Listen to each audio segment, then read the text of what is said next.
Okay, folks, a little bit of Dremel and getting in the right angles underneath where this housing sits. It's really important that you don't do any damage to any of the pieces around here.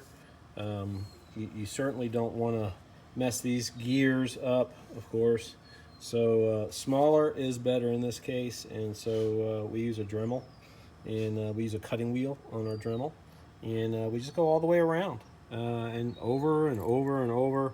Don't want to do too much damage. You can see this unit at some point was a tab unit, and someone pulled this housing off and did a very good job of welding it all the way around. So just a little bit of a cutting tool, a little bit of patience, and you'll get it done. Yeah, you can see I kind of nicked a little bit here, a little bit of nicking here. But you know, it's just surface stuff. It's not deep. So the whole point of that is you want to maintain the integrity of the surface, because you're going to want to weld this back, and you start chewing this metal up. You're going to be filling it with a lot of wire, melted wire, and not good. Doesn't look pretty when you have to fill them up. So if you do it cleanly, you'll end up with a clean weld later on. So let's pop this thing open. Let me put the Dremel down, and let's see what we got. Well, there we go.